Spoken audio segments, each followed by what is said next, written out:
뒤에서 눈 감고 듣다가 졸 뻔했습니다. 감동을 많이 받아가지고. 네, 참 나의 가장 큰 소망, 은혜, 주와 함께 동행하는 것. 고맙습니다. 네, 오늘 좋은 특장. 사실 꽤 여러 주 동안 연습을 많이 하셨어요. 그래서 실내악이랑 같이 맞춰서 해보려고 했는데 실내악을 할 만한 그 반주가 잘 되지가 않아서 피아노랑 같이 맞춰서 하셨는데 귀한 은혜 참 감사합니다. 감동을 받았습니다. 여러분 안녕하십니까? 네, 오늘 이 안식일 성도들이 오늘 많이 출타를 좀 하신 것 같습니다. 정결과 부정의 공존이라고 하는 제목으로 오늘 말씀을 드리겠습니다. 성경 창세기 7장 1절로 12절의 말씀을 좀 길지만 읽어보겠습니다. 창세기 7장 1절부터 12절입니다. 여호와께서 노아에게 이르시되 너와 내 온 집은 방주로 들어가라. 이 세대에 내가 내 앞에 의로움을 내가 보았음이니라. 너는 모든 정결한 짐승은 암수 7씩 부정한 것은 암수 2씩을 내게로 데려오며 공중에 새도 암수 7씩을 데려와 그 씨를 온 지면에 유전하게 하라. 지금부터 7일이면 내가 40주야를 땅에 비를 내려 내가 지은 모든 생물을 지면에서 쓸어 버리리라. 노아가 여호와께서 자기에게 명하신 대로 다 준행하였더라. 홍수가 땅에 있을 때에 노아가 600세라. 노아는 아들들과 아내와 며느리들과 함께 홍수를 피하여 방주에 들어갔고 정결한 짐승과 부정한 짐승과 새와 땅에 기는 모든 것은 하나님이 노아에게 명하신 대로 암수 2씩 노아에게 나와 방주로 들어갔으며 7일 후에 홍수가 땅에 덮이니 노아 600세 되던 해 둘째 달 곧 그 달 11의 날이라.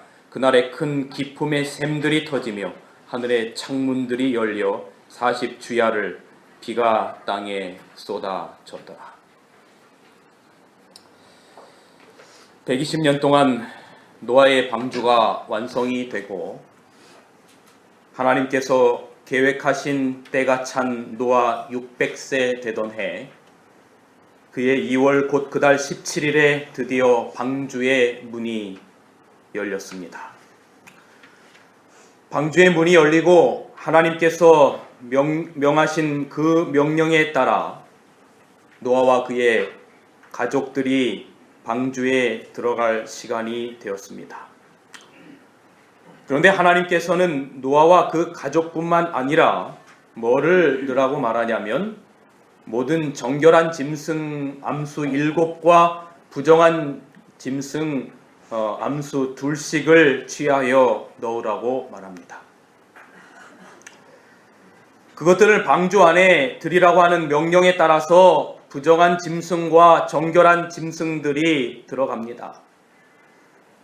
이런 생각을 해보았습니다. 아니, 방주에 깨끗하고 정결한 짐승만 들어가면 얼마나 좋을까? 여기 정결하고 부정하다라고 하는 것은 뭐 잘 씻어서 정결하고 못 씻어서 더럽고 그런 개념이 아니라 레위기 11장에 그 기록대로 구분된 정결한 짐승과 부정한 짐승을 구별하는 그 구별을 말하는 것입니다. 그렇다면 왜 하나님께서는 방주 안에 정결한 짐승과 부정한 짐승들을 같이 드리라고 하셨을까? 정결과 부정의 공존입니다. 그래서 오늘 저의 말씀의 제목이 정결과 부정의 공존입니다. 이 안에서 우리가 배울 수 있는 교훈이 무엇일까? 오늘 생각을 해보려고 하는 것입니다. 여러분, 성경의 노아의 때와 예수님의 재림의 때의 특징을 비교해서 유사하게 설명하는 거 아시죠? 그래서 성경 마태복음 24장에 보면 뭐라고 기록하냐면 홍수 전에 노아가 방주에 들어가던 그 날까지 사람들이 먹고 마시고 장가들고 시집가고 하면서 홍수가 나서 다 저희를 멸하기까지 저희가 깨닫지 못하니라. 그러면서 말씀하시기를 인자의 임함도 그랬어요. 뭐와 같으리라? 이와 같으리라. 노아의 때와 예수님의 재림의 때의 특징을 비교해서 설명하는 것입니다. 그런데 이 노아의 때나 예수님의 때에 여러 가지 나타나는 재림의 징조의 공통적인 특징들이 있는데, 그 중에 하나가 뭐냐면 정결과 부정의 공존입니다. 노아 방주에도 정결한 짐승과 부정한 짐승이 같이 공존하여 들어갔고, 예수님의 재림의 때도 마태복음 13장에 보면 가라지 비유에서 뭐라고 말하냐면, 종이 어느 날 주인에게 말합니다. 주인님, 제가 밭에 가보니까 우리가 분명히 뿌리지 아니한 가라지가 곡식들 사이에서 있나이다 그래요. 그리고 말하기를, 제가 이걸 다 뽑아버리리까, 이 가라지를 다 뽑아버리리까. 그때 주인이 말하기를, 가만두어라 그랬어요. 가만두어라. 둘 다 언제까지? 추수 때까지 그냥 자라게 두어라라고 말합니다. 그러니까 세상은 예수님이 재림하실 때까지 정결과 부정, 악과 선, 선과 악이 함께 공존한다는 것입니다. 나라도 교회도 보면 참 억울한 일들이 많아요. 착하게 살려고 하는 사람들은 억울하게 당하는 경우가 너무나 많습니다. 그리고 온갖 부정을 저지르며 사는 사람들, 권무술수를 부리며 사는 사람들이 잘 사는 것 같습니다.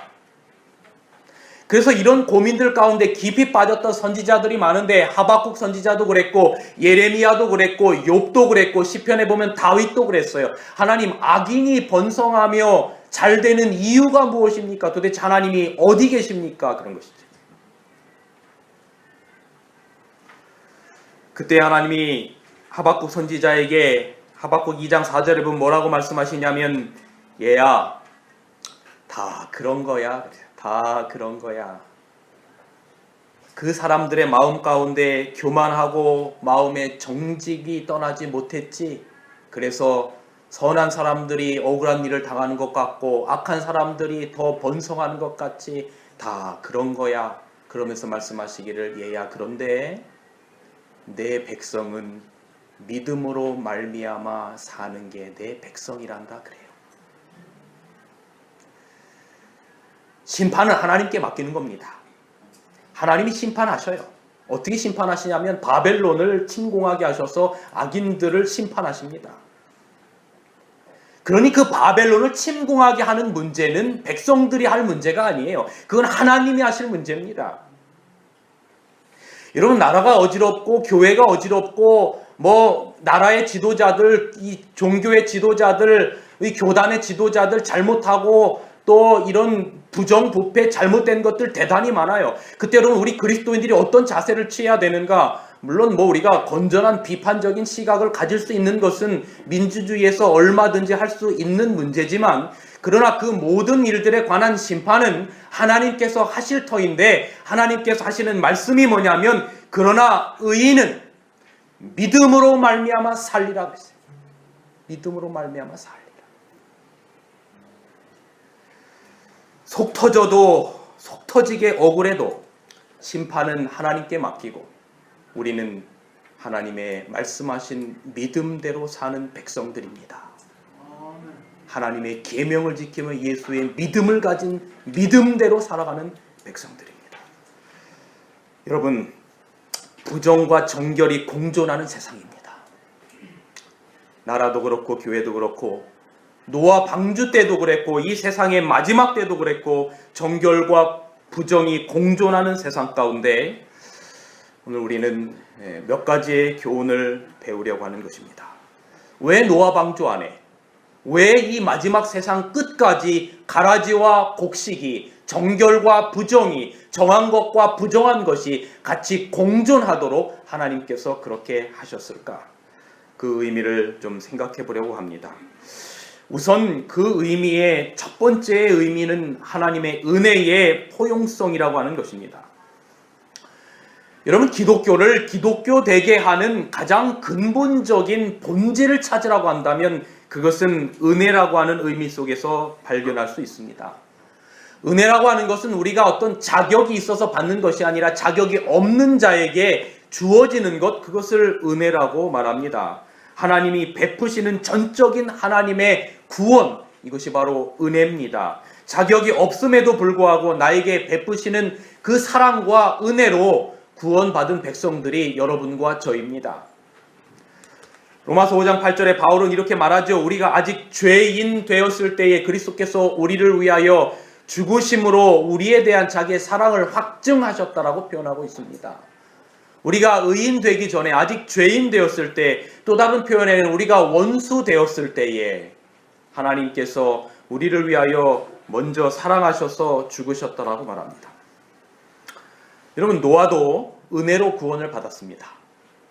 여기 창세기 7장 1절에 보면 이렇게 기록합니다. 내가 이 세대에 내 앞에 의로움을 내가 보았다라고 말하고 있습니다. 그런데 하나님께서 노아에게 내가 내 앞에 의로움을 보았다라고 창세기 7장 1절에 말하기에 앞서서 우리가 반드시 잊지 말아야 할 것이 있는데 그것이 창세기 6장 8절입니다. 6장 8절에는 이렇게 기록합니다. 같이 읽어볼까요? 창세기 6장 8절. 그러나 노아는 시작. 그러나 노아는 여호와께 은혜를 입었더라. 이게 먼저입니다. 하나님께서 노아의 삶 속에 의로움을 보셨다고 인정하기에 앞서서 먼저 말씀하시는 게 뭐냐면 노아는 하나님의 은혜를 입었다라고 기록하고 있습니다. 그러므로 노아와 그의 가족이 방주에 들어간 것은 하나님의 은혜 때문이었습니다. 우리는 이것을 잊지 말아야 합니다. 우리가 구원받는 것조차도 하나님의 은혜로 구원을 받는 것입니다. 그런데 부정한 짐승이 이 방주에 들어갔어요. 이런 부정한 짐승이 방주에 들어갈 수 있었다는 것은 부정한 사람도 방주에 들어갈 수 있었다는 의미입니다.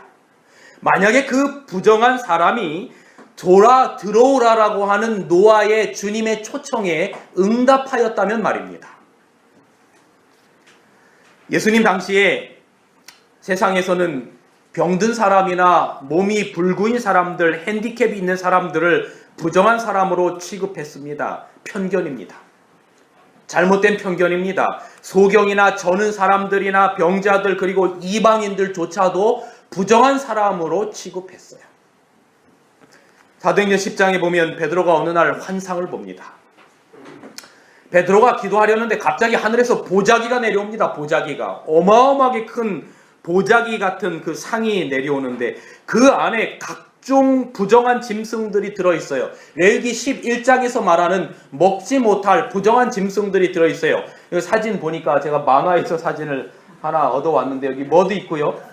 꿀꿀이도 있고, 그 꿀꿀이도 레위기 11장에 의하면 부정한 짐승이에요. 그죠? 이 되새김질을 하지 아니하고 쪽이 갈라져 있지, 이 굽이 쪽이 갈라져 있지 않고, 그 다음에 여기 토끼도 보니까 여기 있어요. 이거 누가 그렸는지 잘 모르겠는데 잘 그린 것 같은데, 토끼도 레위기 11장의 구별에 의하면 부정한 짐승 중에 들어가요. 토끼가 산에서 얼마나 깨끗한 건 먹고 사는데 왜 부정한 짐승입니까? 여러분, 이건 뭘 먹고 살고 그게 아니고 성경에 하나님께서 표상적으로 그렇게 구분해 놓으셨어요. 사람들이 이렇게 물어요. 목사님, 돼지가 그렇게 더럽나요? 그래요, 돼지가. 그러면 산에서 사는 산돼지는 깨끗한데요? 그래요.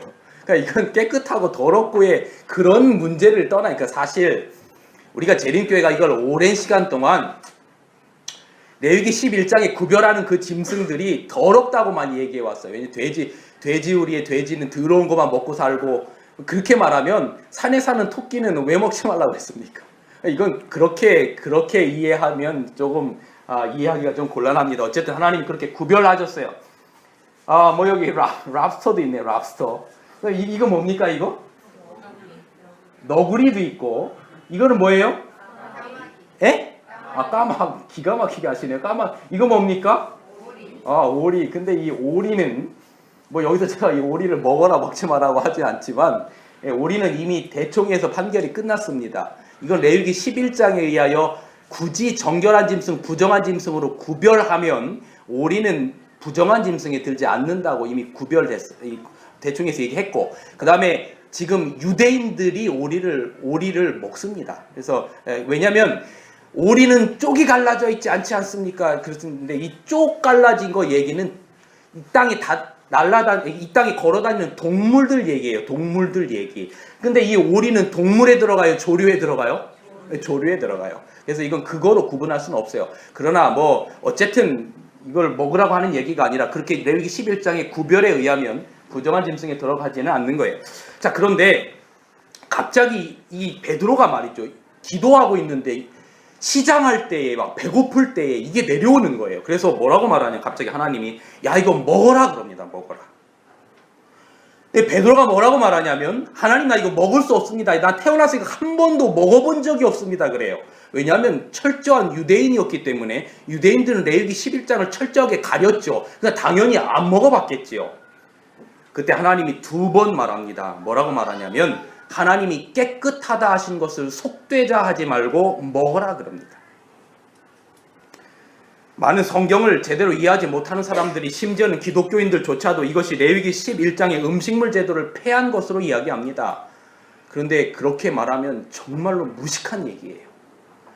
사도행전 10장은 음식물 문제가 아니라 여기는 이방인들을 취급하는 이야기가 기록되어 있어요. 여기 사도행전 10장 28절에는 이렇게 기록합니다. 이르되 유대인으로서 이방인을 교제하는 것과 가까이 하는 것이 위법인 줄은 너희도 알거니와 하나님께서 내게 지시하사 아무도 속되다 하거나 깨끗지 않다 하지 말라 그렇게 말하고 있습니다. 그러니까 다시 말하면 유대인의 머리 가운데는 이방인들은 부정한 사람들로 취급을 했는데 그 먹지 못할 동물들, 그 부정한 동물들을 이방인으로 여기시면서 내가 그들을 깨끗하다라고 말했기 때문에 너희가 그들을 부정하다라고 말하지 말라라고 말하는 거예요. 다시 말하면 이제는 복음이 유대인들뿐만 아니라 누구에게도 전해져야 될 것을 이야기하는 것입니까? 이방인들에게도 전해져야 될 것을 이야기하는 거예요. 그 해석이 바로 사도행전 10장 34절에서 35절에 기록되어 있습니다. 베드로가 입을 열어 가로되 내가 참으로 하나님은 사람의 외모, 다시 말하면 유대인과 이방인을 서로 나누지 아니하고 각 나라 중 하나님을 경외하며 의를 행하는 사람은 하나님이 받으시는 줄을 깨달았도다 라고 말하는 거예요. 그래서 하나님께서 이제 이 구원의 기별이 그동안 부정한 사람들로 취급되었던 이방인들에게조차도 전해져야 될 것을 말하는 것입니다. 여러분, 이 이야기는 예수님 당시에 얼마나 지독한 편견이 있었는지를 알 수 있는 이야기예요. 그런데 그 당시의 사회에서 부정하다라고 여겼던, 취급했던 사람들도 하나님께서 그들을 초청하라라고 말하는 것입니다. 이것이 바로 은혜의 포용성이라고 생각이 드는 것입니다. 여러분, 예수님께서 이 땅에 죄인을 부르러 오셨습니다. 그래서 바리새인들은 예수님이 세리나 창기와 같은 사람들과 더불어 식탁에 앉았을 때 비난했어요. 어떻게 예수님이라고 하는 예수님이, 바로 예수가 저런 부정한 사람들, 죄인들과 영접하며 밥을 먹을 수 있는가라고 비난했던 것입니다. 바로 이 문제를 예수님께서 해결해 주시기 위하여 이 땅에 오셨고, 그것이 바로 탕자의 비유며 또 잃은 양의 비유며 여러 가지 비유들을 통해서 그 한 마리 잃어버린 양, 잃어버린 존재를 찾기 위하여 노력하시는 바로 그 모습을 나타내는 것입니다. 여러분, 우리가 오늘날 교회 생활을 하는 가운데 가장 훈련받아야 할 것 가운데 하나가 뭐냐면 사람을 은혜로 대해야 한다는 것입니다. 여러분, 우리가 이렇게 생각할 수 있어요. 꼭 목사님, 교회를 나와서 성도들과 함께 어울려야 신앙생활을 하는 것입니까? 요즘 인터넷이 많이 발달해서 굳이 교회 안 와도 목사님 설교 밴드에다 올리니까 다 들을 수 있고, 인터넷만 들어가면 얼마나 설교 잘하는 목사님들의 설교가 많은데 그냥 집에 앉아서 그냥 그 설교 들으면 예배 드리는 것 아닙니까? 라고 말할 수 있어요. 그런데 기독교에서, 성경에서 반드시 간과되지 말아야 될 게 뭐냐면 하나님과 우리의 관계만이 신앙이 아니라 이웃과 이웃의 관계가 신앙의 대단히 중요한 부분이라고 하는 것입니다. 그 집에 혼자만 앉아 있으면 아무것도 귀찮고 거리 끌 것이 없어요.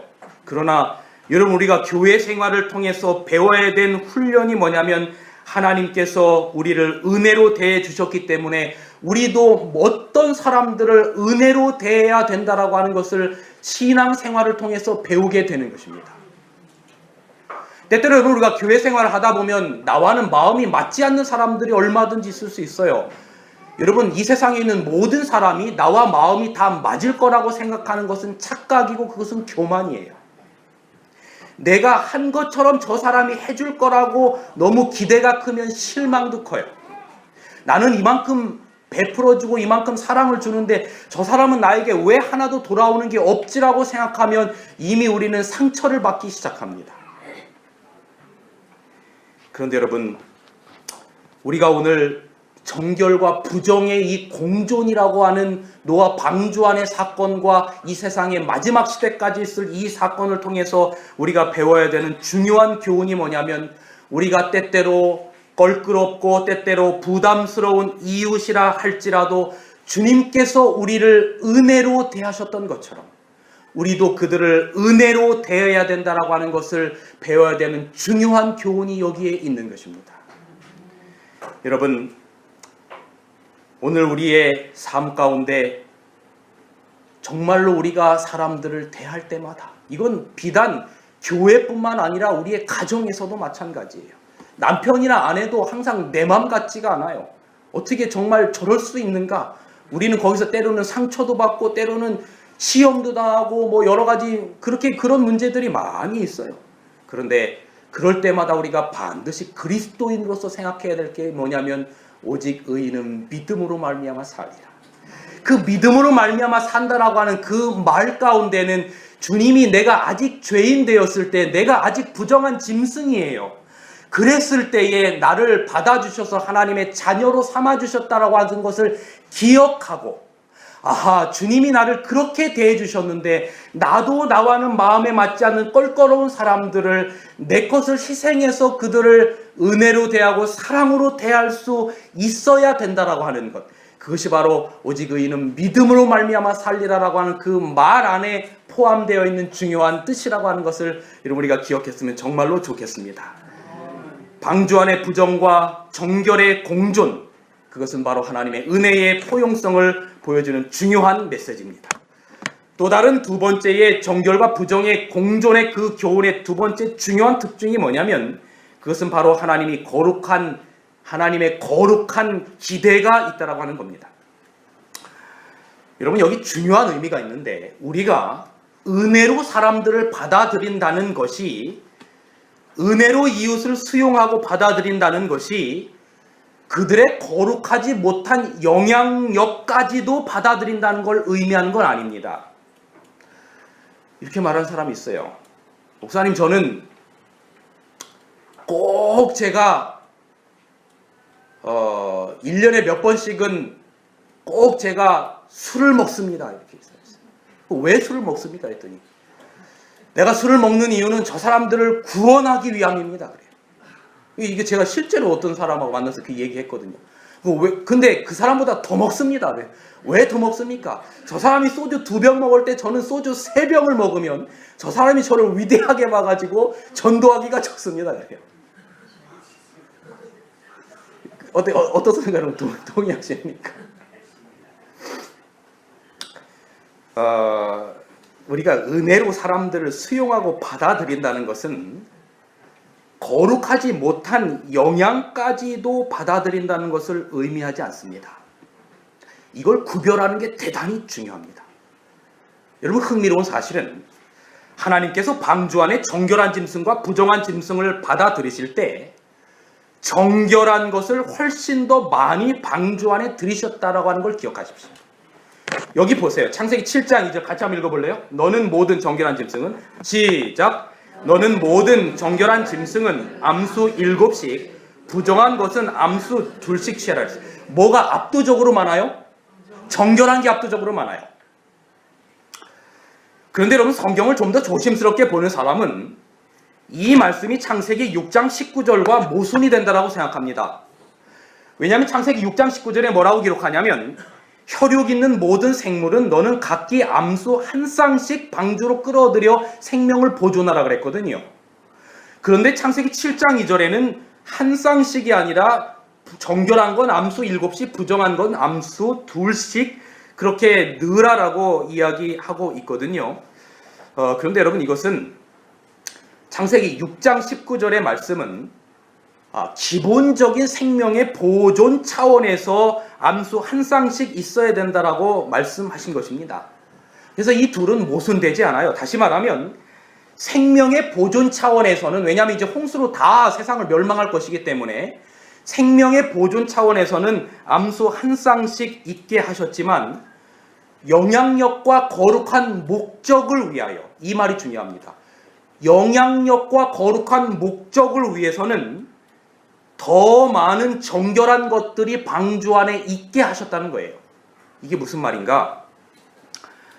여러분, 우리가 때때로 이 세상의 부정과 심지어는 교회 안에서 일어나는 부정을 보고 한탄할 때가 있어요.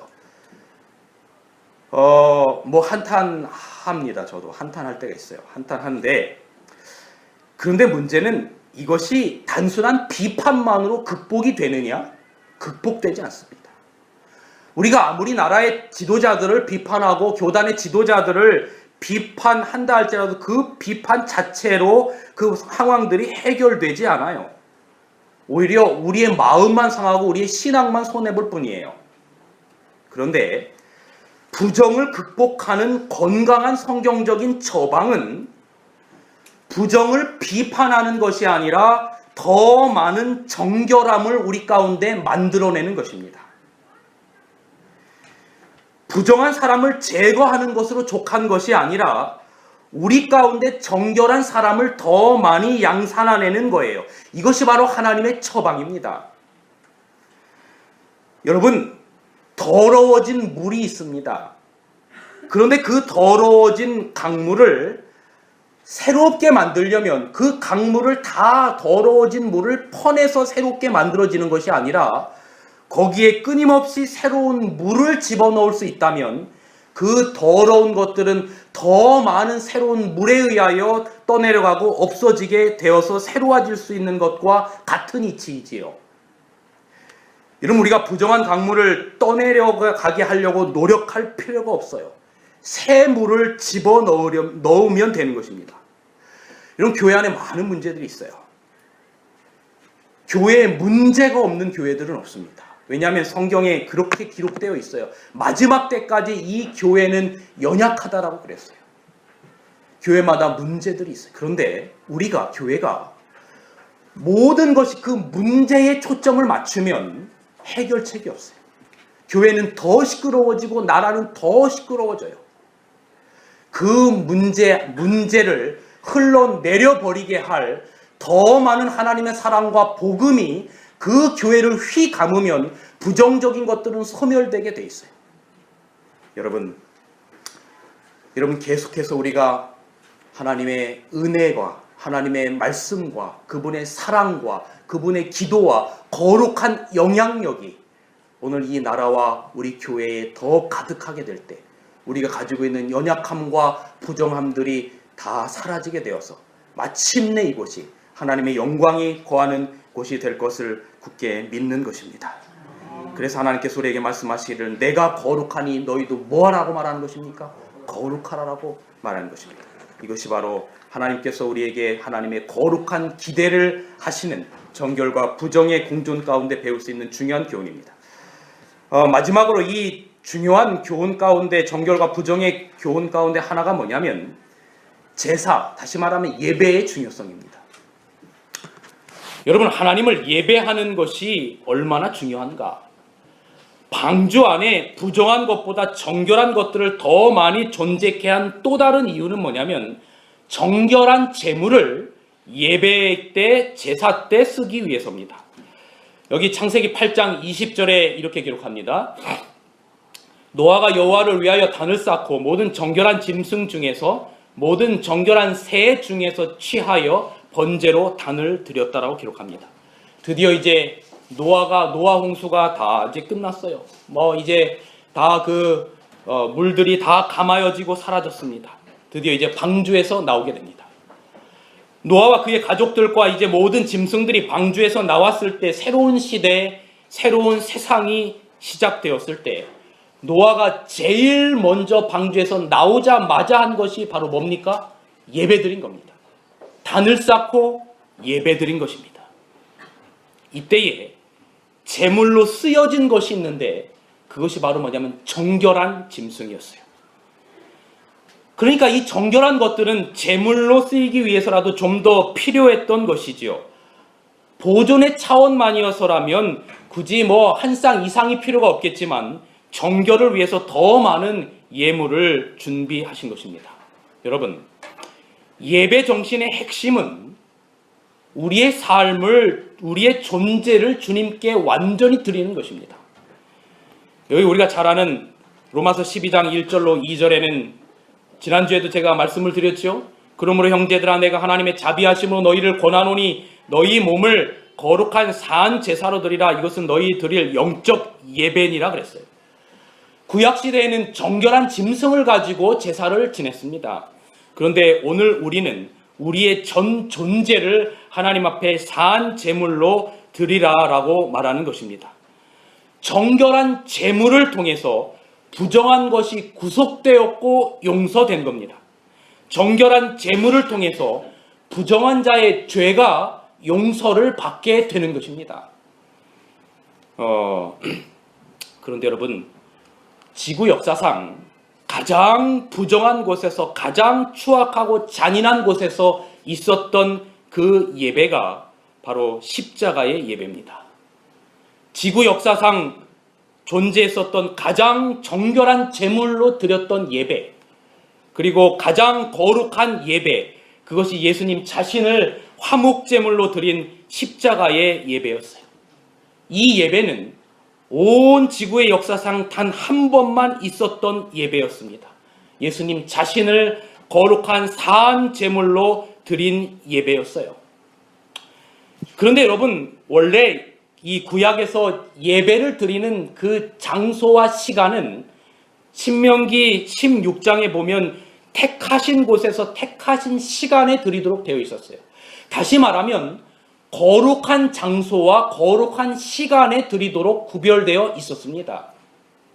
그런데 아이러니컬하게도 구약의 모든 표상이 의미했던 예수님이 자신의 몸을 산 제물로 드렸던 가장 완벽한 예배가 드렸던 십자가의 제사는 세상에서 가장 부정한 곳에서 드려졌어요. 여기 요한복음 18장 28절에 보면 이렇게 기록합니다. 저희가 예수를 가야바에게서 관정으로 끌고 가니 새벽이라. 저희는 유대인을 말하는 겁니다. 유대인은 더럽힘을 받지 아니하고 유월절 잔치를 먹고자 하여 관정에 들어가지 아니하리라. 이제 유월절 어린 양을 드려야 되는 거예요. 수천 년 동안 그 어린 양은 출애굽기에 이제 이스라엘 백성들이 출애굽하면서부터 드려지기 시작했던 예수님을 상징하는 그 양이었는데, 부정타면 그들이 그 예배에 참여할 수가 없었어요. 그런데 여기에 뭐라고 기록하고 있냐면, 스스로가 부정타지 않기 위해서 가장 거룩한 제물을 가장 부정한 곳이라고 여겼던 이방인 로마인의 관정 가운데 예수님을 집어넣은 것입니다. 그런데요, 부정한 곳에 가장 정결한 제물인 예수님이 가셨을 때 그곳이 가장 정결한 곳이 되었다라고 하는 걸 기억하셔야 합니다. 제가요, 어릴 적에 제가 저희 시골에 어릴 때 약장사들이 많이 왔어요. 약장사. 근데 이 약장사들이 와서 옛날에는 뭐를 많이 팔았냐면, 우리 어르신들 다 기억할 거예요. 뭐를 많이 팔았냐면 회충약을 그렇게 많이 팔았어요. 회충약.